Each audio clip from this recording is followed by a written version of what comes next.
Hi writers and readers, I'm Christy Stratus, and today I wanted to do a follow-up to my last video, which was about getting characters into their hardest situations. And so today I want to talk about the proper way to get them out of the hardest situations, and how sometimes that can actually lead to finding other things that may not be filled out about your novel. So last week I discussed Anatomy of a Darkened Heart and a really difficult situation that I put Abigail in with her mother Elizabeth. And luckily, Abigail's character was really fleshed out by that time, and I just had to sort of wait and let her speak to me as a character and tell me what she would do. And it did come to me when I sort of let go of what I thought should happen or what I wanted to happen, and Abigail just sort of led me through it. And it did take some time, but I got through it. That's because Abigail was fleshed out enough, and the situations in general were fleshed out enough. Now, in Brotherhood of Secrets, the book that used to be called Lock and Key, I had the opposite situation, and it was really tough. There was a part, and I'm not going to give you any spoilers, but there was a part where we have Matthew and Luke, who are two locksmiths, and Mr. Locke is the owner of the locksmith shop. And so they're all at his house. Something terrible happens. No clues to you what it is.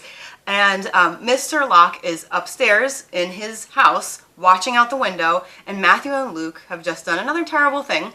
And so what happens is they're downstairs outside, and they realize that they can actually escape right now. They can just leave the house and never see Mr. Locke again, and they can probably just take a train and escape altogether and not pay the consequences for their actions even.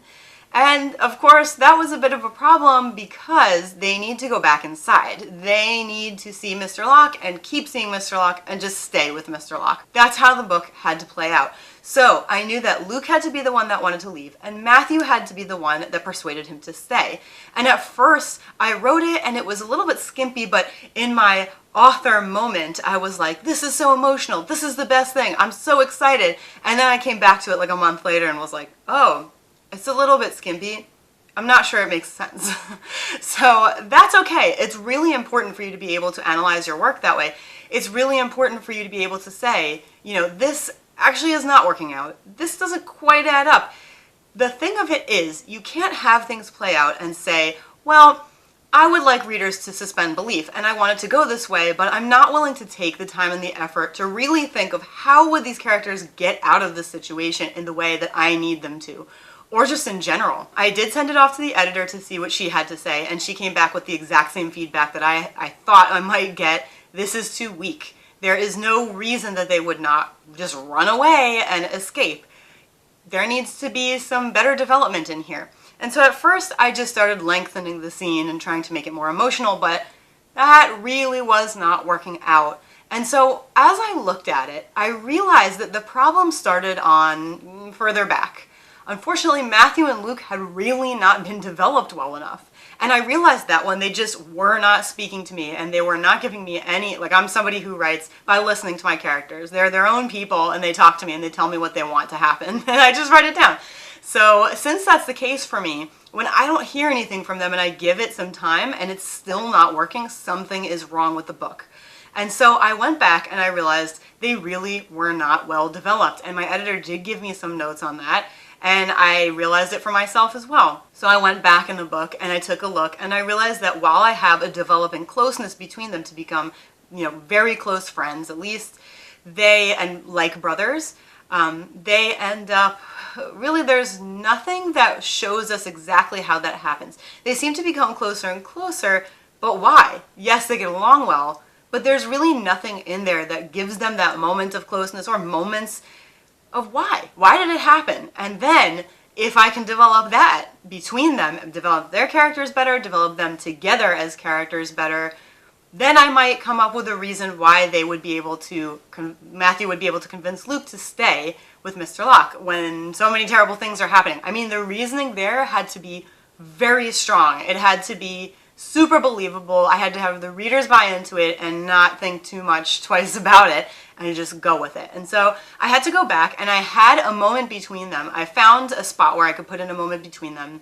not just a moment actually, sort of an evening between them where they start talking, and we see that they've been talking together, going to each other's apartments, sort of hanging out together a little bit, and they really open up to each other. And not only do they develop a closeness together, but we learn a lot more about each character. And then I went back through the book and tried to make sure that that closeness made sense, and they were giving each other meaningful looks, and they were always turning to each other. So clearly they are looking to each other for decision making. And that was the most important point.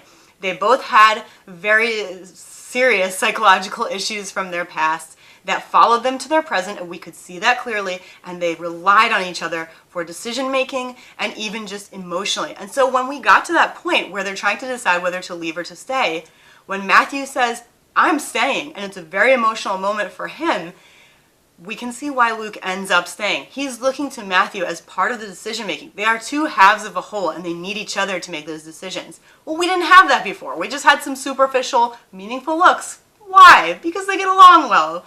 Isn't that good enough? No, it's not good enough. We really have to have a reason why they get along so well. We have to have a reason they relate to each other so well. Why them and not like John and Matthew or someone? So it was super important for me to go back in and fix that. And that fix, I mean, it made all the difference. And then once I fixed that in the beginning, or towards the beginning, when I went to rewrite that scene, it was coming to me because they were well developed and their problems were well developed. And we could really, they just spoke to me. They were not developed enough. Now, I don't have my notebook with me right now, but one of the ways that I did that was Matthew in particular was a problem. And he was just like, you know, I'm not going to tell you anything. And so I had to figure out, what is your issue?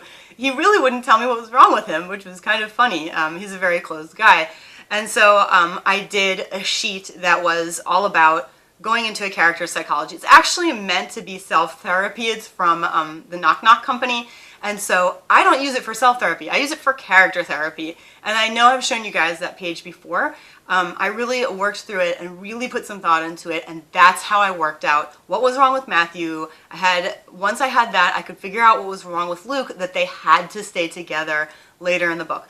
So I hope that helps you. It is important never to just say, let's just assume readers will just go with it. And yeah, it's not a good thing to do.